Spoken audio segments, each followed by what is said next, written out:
Hello, everyone, and my name is Jackie Puente. I'm an Executive Director of External Affairs at Comcast NBC Universal, but my true passion is serving as a board member for the U.S. Hispanic Leadership Institute, where we are so proud to be bringing you this conference in a new virtual format this year in 2021.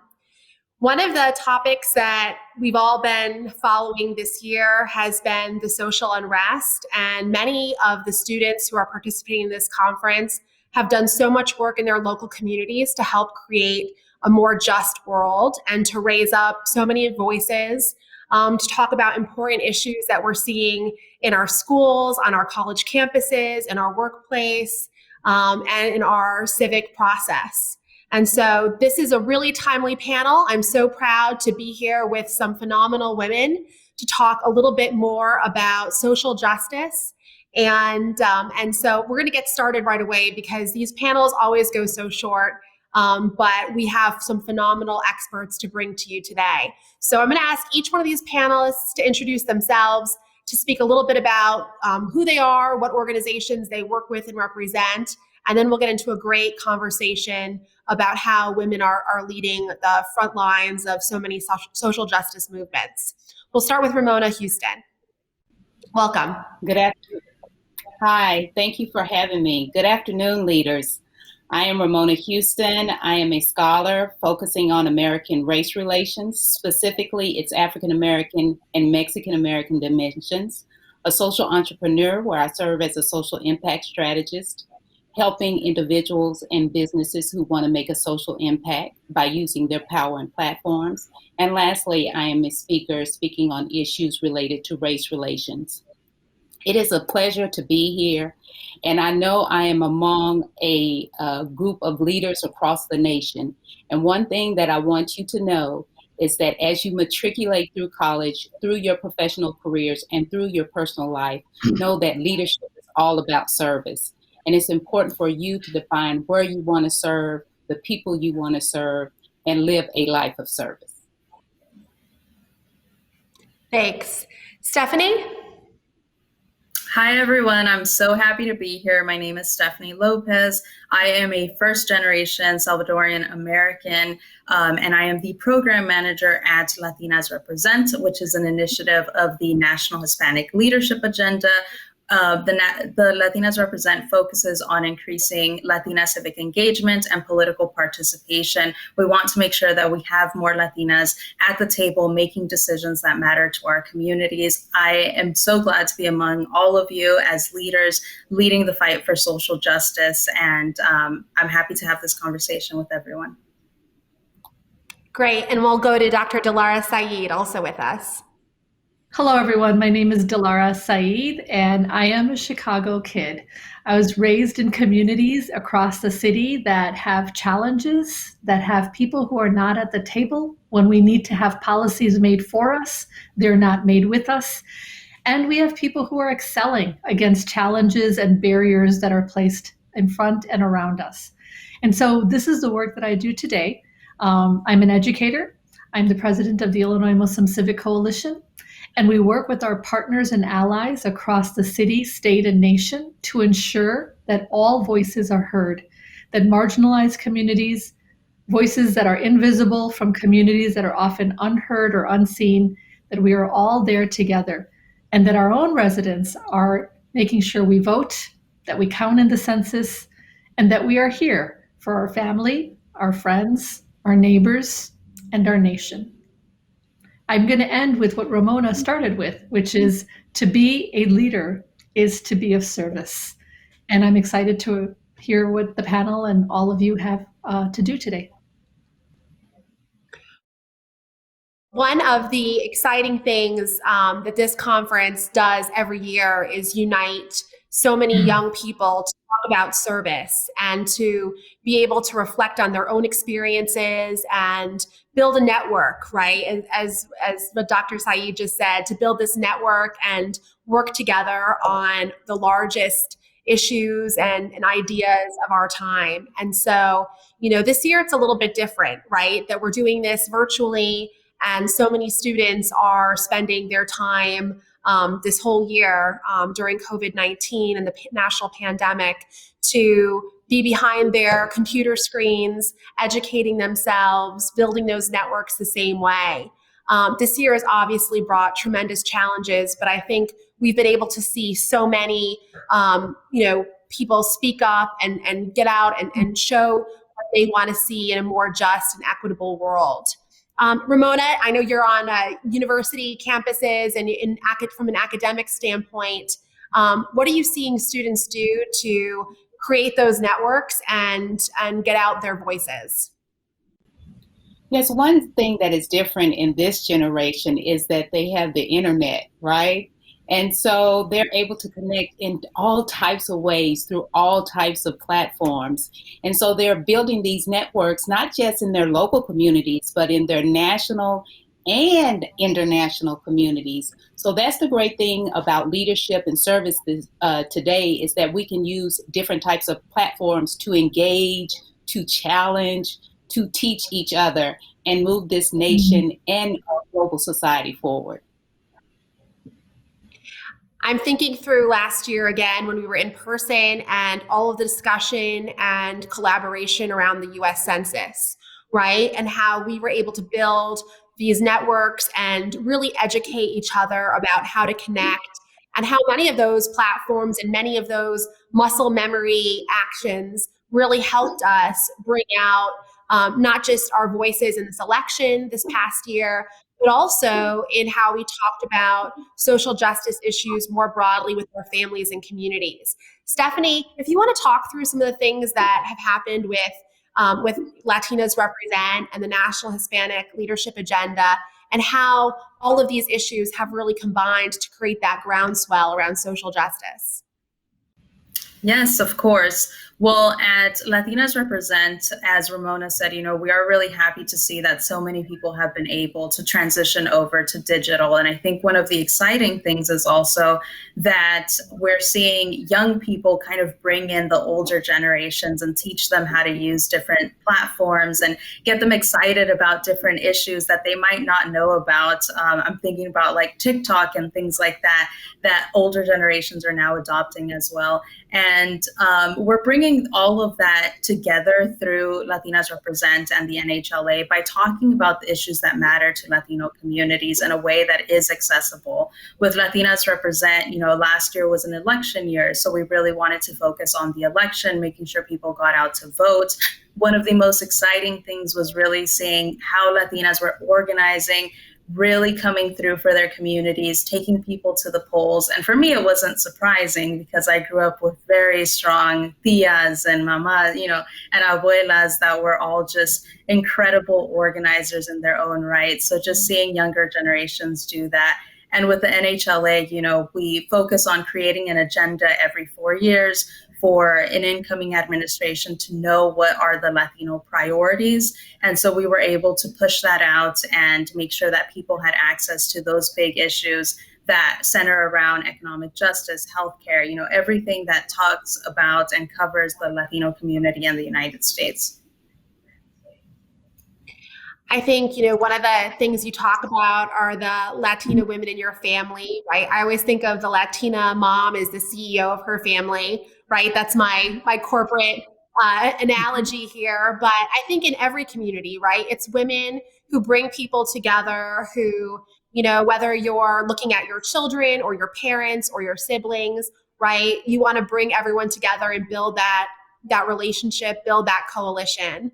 Delara, if you want to talk to us a little bit about some of the coalition building you've done this year in Chicago, and how has this changed, right? How has this become more diverse? How has this become more united in many ways to build together towards common goals? I love to hear what Stephanie and Ramona said, because they're the keys. This is the key to the work. It is the coalition building. It is the integration of our work across faiths, races, colors, and communities, right? imagine 2020, a pandemic like we've never seen before, financial and employment crises, an election year that's almost like the most critical election of our lifetime. So much was happening. I think what communities realize is we're not going to do this alone. We have to do this with each other. And the silver lining of 2020 was how Latino communities were working with Black communities, were working with Asian communities to make sure everybody of color counted in the United States of America. When we worked with the census, our team consisted of Chris Navarez, who is a first generation Latino American undocumented fellow on our team. It consisted of Yesha Abraham, an African American kid from Pilsen, trying to figure out like how to make sure her community will count at a time when people are afraid of the government, don't want to open their doors because of COVID, and are dealing with financial issues at home, right?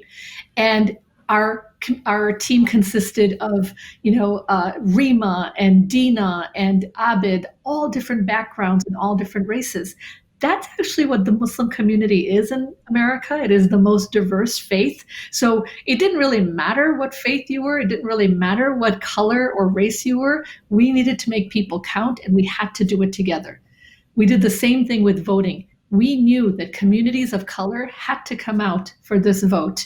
And we worked with ICER, we worked with Chicago Votes, we worked with League of Women Voters. We worked with so many organizations of all different backgrounds to try to do this work together.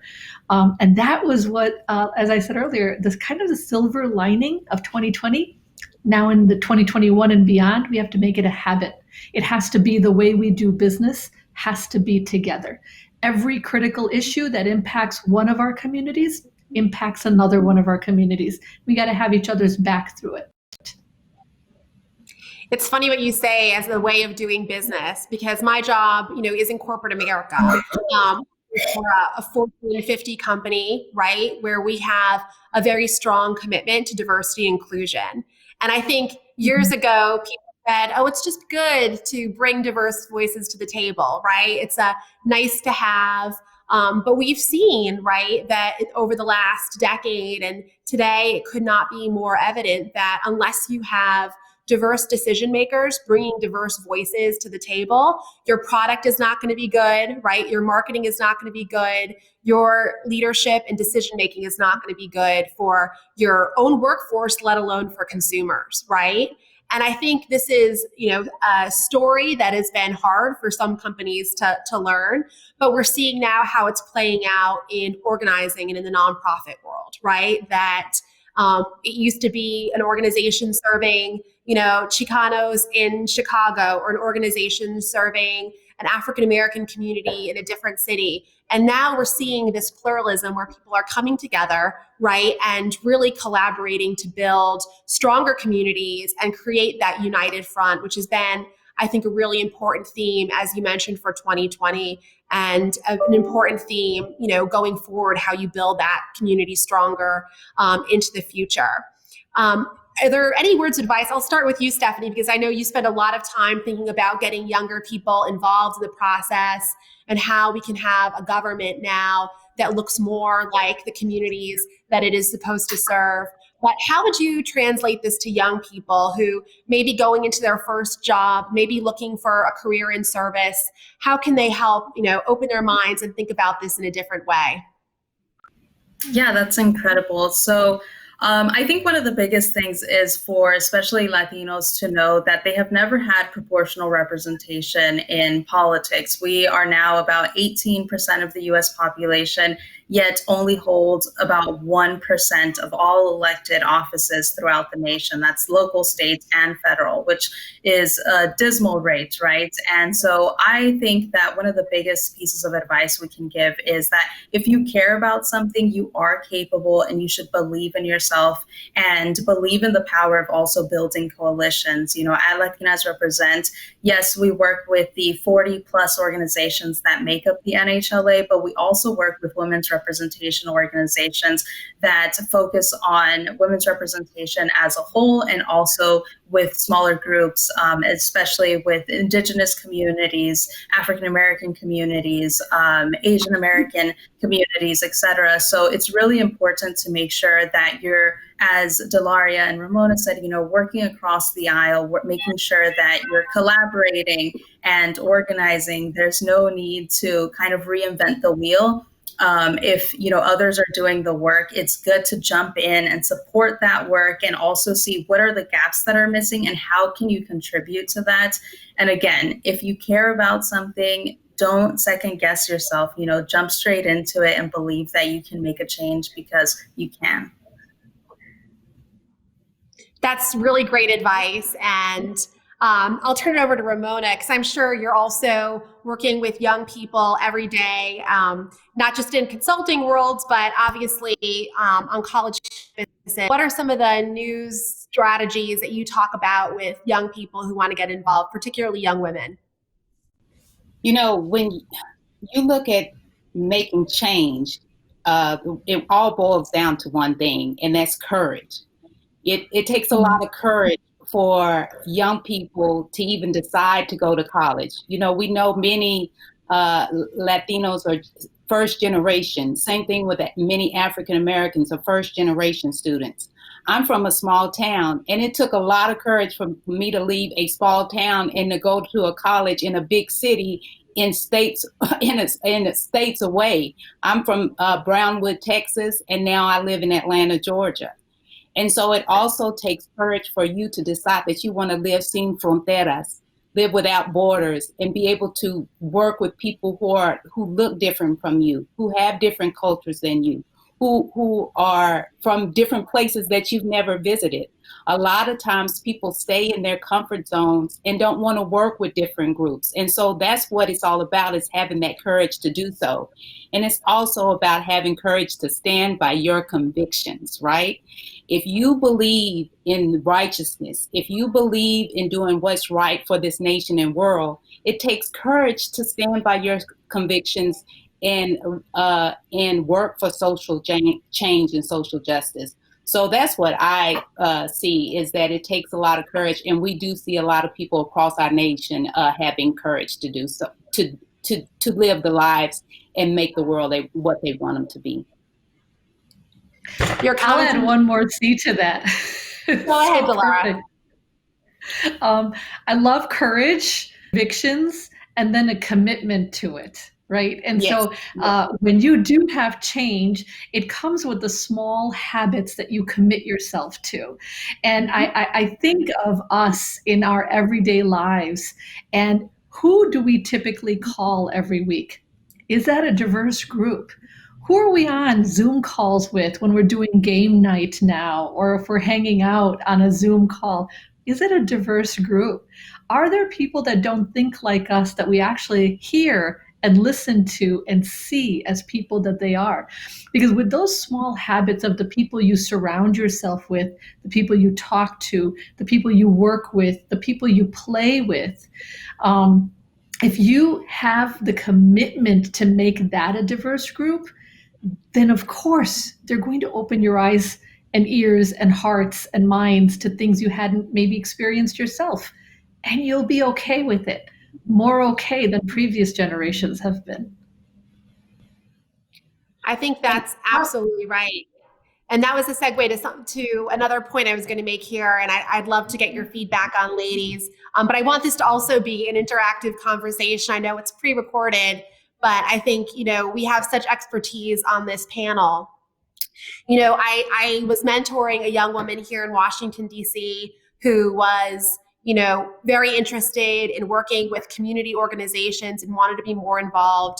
And I think she struggled, Ramona, with that very thing of courage, right? That this was a new area. She was not from this place. She had come here to go to school, but was very much, second guessing herself about, should I be pursuing this? Oftentimes I think people get pressure from their families, especially if they're the first in their families to go to college, to pursue, a more clear trajectory of a career, right? Something like social change or community impact is not necessarily the first thing people think about going to college for.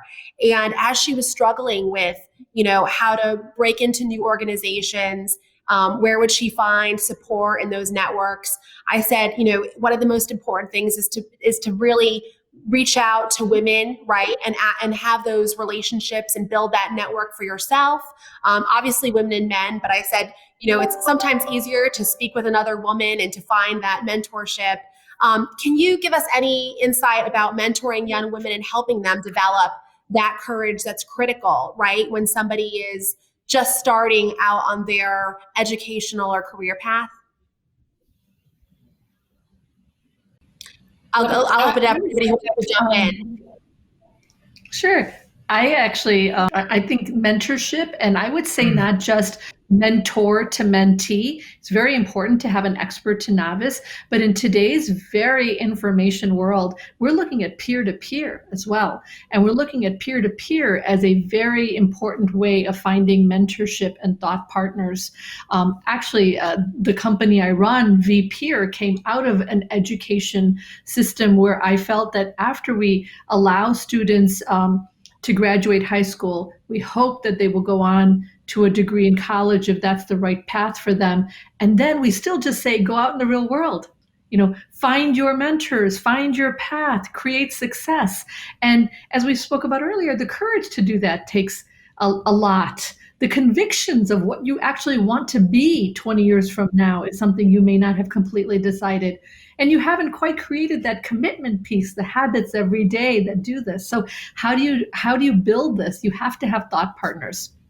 So vpeer.com is actually my company, but one of the things we find is the most number of networks. So we have networks of alumni, networks of groups, etc. The most kind of networks are women's networks and people of color networks, because the research tells us it's easy to say, go find your mentors. But the people who find it the most difficult to have networks of mentors are those of color, women, or people from low-income backgrounds. In my life, I was 3 for 3. So I know I needed to find that space to find thought partners, and many others of us do. So yes, you have to find them. I think you have to start finding them virtually now as well as in person. And I think a part of that is breaking out of imposter syndrome, right? People may not have heard of this, but when you're the first person to the table, when you're the first person in that office and you reflect on yourself, do I belong here, right? Do they want me to be a part of this conversation? I think that's something that probably everybody on this panel has, asked themselves at least once, right? As you're breaking different barriers and pursuing, your dreams, you get to some place and you say, not many people around here look like me, right? I'm leading an organization, or I am representing my community with a new group of people.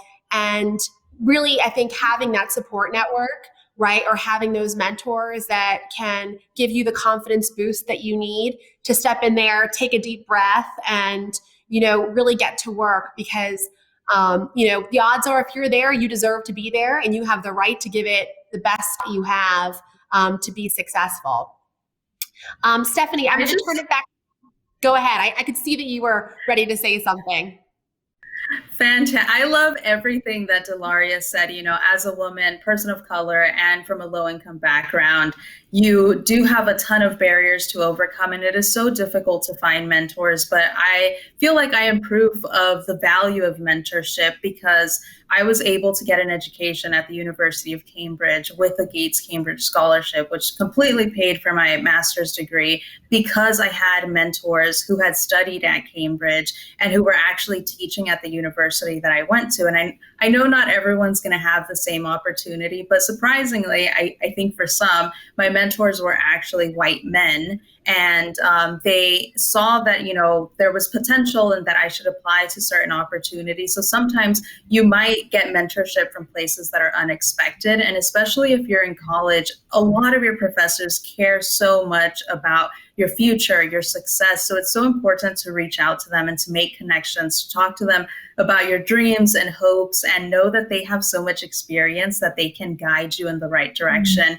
And as Delaria mentioned, when you're in college, you sometimes don't know what you're going to do in the next 5-10 years, and you want to maybe try different routes, right? Maybe you think about teaching, but then you think about entering the corporate world. So I think it's also important to do like cold calls and reaching out to people via LinkedIn, having a profile, and even just sharing a note and saying, hey, I've seen your career trajectory, or I heard you speak at an event that I went to. Do you have 10 minutes, 15 minutes to talk about your experiences, what you like about your career? And you'd be surprised that, you might be able to make connections with people, because we're more than happy to talk about our career trajectory, our lives, and to really inspire future generations.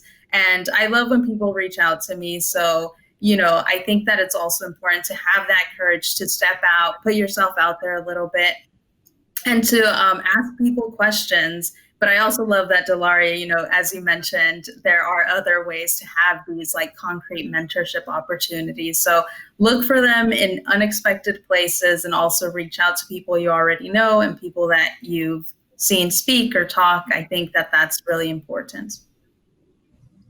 One of the great things about this conference, every year I give out my email address to hundreds of young people who are there, and I'm sure that we'll make sure my email address is available. And ladies, I would encourage you to do the same. It's incredible, the exciting, energetic young people that do follow up and ask questions that are great questions. There's no such thing as a stupid question. I really do believe that. And just the opportunity to do that speed mentoring, or a check on what somebody is thinking about doing. And something else you mentioned, Stephanie, I think that's really important are scholarships, right? I think one of the incredibly challenging things that really weighs on young people today is the cost of advancing their education, right? And how that can be so daunting. And really, I think, for all the reasons we said, if you feel like you're a woman, a person of color, or low income, I would hate to do a snap pull here, but I'm sure that, I received a scholarship when I was going to college. I'm sure everyone here, raise your hand if you got a scholarship or fellowship to pursue your education. See, 4 for 4. But when you think about that, right, that it takes a lot of courage to, going back to Ramona's great word, to really, apply and put yourself out there. And I know from my experience, right, I came to school in Washington, D.C., and I applied for a Boren Fellowship to go study in Russia, and that changed my entire view of the world and approach to education and what I thought I wanted to do with myself. And I think, having educators and mentors that can help identify those opportunities is critical for young people. Delara, I don't know if you want to talk about anything that you see as an educator in practice every day, and what students are doing now to find and unlock those opportunities that exist for them. Mm-hmm. I'm going to echo some of what you both said earlier, and as Ramona has said earlier as well, is you have to believe in yourself and be willing to put yourself out there and take some risks. Many of us come from families who risk is not something they want you to take, because they want you to be safe. They want you to be okay. They want you to be, find a steady income. We're not coming from families that have a lot of wealth or generational wealth. So they're like, you know what, just be, find the right job, get your degree, get your career, all of that stuff. But we do have privileges that allow us in today's day and time to take some risks with our life and put ourselves out there. Otherwise, the incredible stories would not be told. I love Stephanie's story. I love Jackie's story. I'm a kid who grew up as a Head Start preschool kid. Now, Head Start is a preschool for low-income children. When families don't know where else to put their kids, they put them in Head Start because it's free. My story goes from Head Start to a doctorate at Harvard. These are stories that really aren't meant to be. They're They're rare. But until you put yourself out there, until you have thought partners.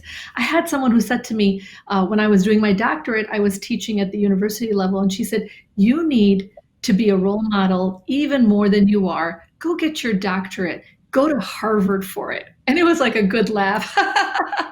We both laughed and it was fine. And, I was like, yeah, right, Michelda, no problem. And this is an African-American woman who was a chairman of the department. She's like, Delara, I'm Black. I'm a woman. I'm the chairman of the department. You need to be the next woman. You're Muslim, you're Asian, you need to be the next chairman of the next department. And that weekend, I applied to Harvard, believe it or not. And I came back and I said, I applied. She goes, great, I'm writing your recommendation letter. And 6 years later, I graduated from Harvard with a doctorate. So these are not rare stories. They're rarer than they should be. But there are stories that we're going to hear over and over again, as we heard Jackie's and Stephanie's, and Ramona, I'm sure, has a similar story of overcoming incredible barriers to do amazing things. So women, we got this. And young women, whatever we can do to make sure a path for you is a little bit less thorny, we will do it. Reach out to us. We got to have each other's back. Fantastic. Ramona, I want to turn it over to you. Tell us a little bit more about your experiences, or if there was a time when you thought taking that risk really, helped make all the difference. Well, I totally agree that you need mentors to ensure and accelerate your success. And your mentors don't always have to look like you. The best educators, the best mentors, the best friends, the best family members you can have are those that bring out the best in you. And so I am fortunate enough to be surrounded by great family and affirming friends. I do agree with the panel that stories do matter. As I stated, I'm from a small town called Brownwood, Texas, and when I look at it, when you talk about courage, conviction, and commitment, I went to graduate school at the University of Texas at Austin, and I am the second Black person in the history of the department to receive a PhD. And that was 20 years ago. And 30 years before that, was the first one. So it was a 30-year gap. So in my department, I was the only Black person, no Black professors, no Black colleagues in the Department of History. But I finished. And it takes conviction, like I said. If it were not for the Center for Mexican American Studies and all of those Chicano professors who helped me through, I don't know where I would be, if I would have completed the degree. And later on, I just recently found out I'm the second person in the history of Texas, second female, to get a PhD in history. So we have a lot to do, and we've got a lot of work to do. But the only way we can do it is if we have the boldness and the courage to do so. So that's why I encourage people, young people of all ages for that matter, to make sure that you understand that the feelings that you may have, the fears that you may have, the imposter syndrome that the panel has discussed, even Michelle Obama said she suffered from imposter syndrome.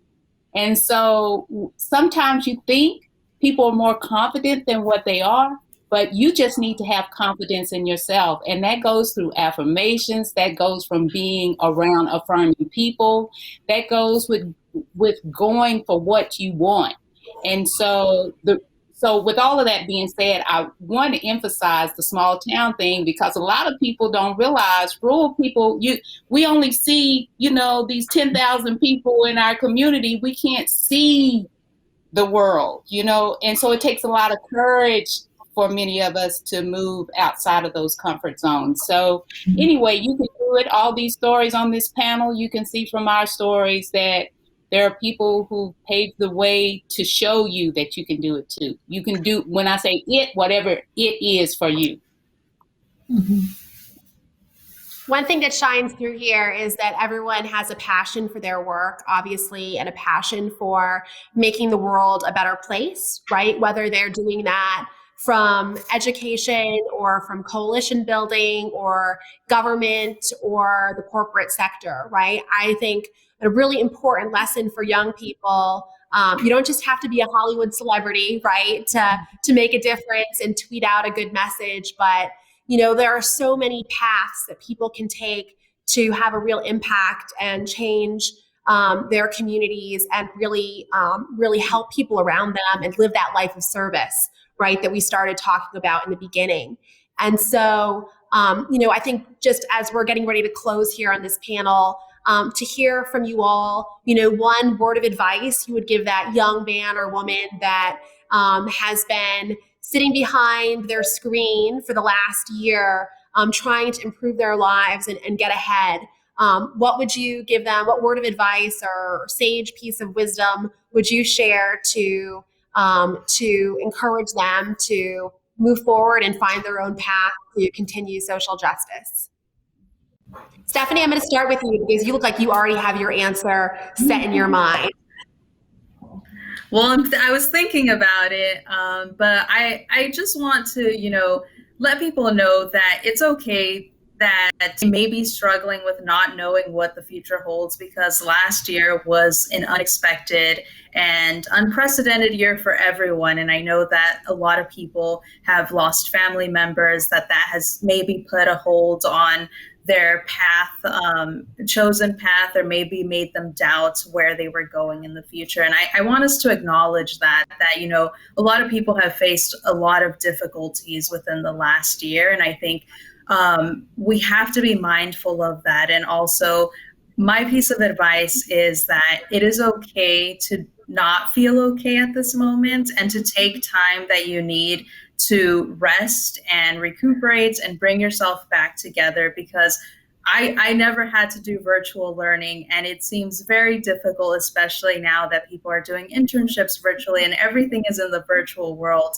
And I just want people to feel like it's okay to not know where you're going right now, but if you have an idea of what you want, reach out to people, start building those networks, and also know that there are a ton of barriers that stand in our ways and make things difficult for us. So if you're not succeeding in a certain area, it's also because some of those barriers need to be broken down, which is why I think all of us on this panel work so hard to create systemic change, right? And to break down those barriers for people that come after us, but also for all of us, because we, tend to be low-income people of color, women, etc.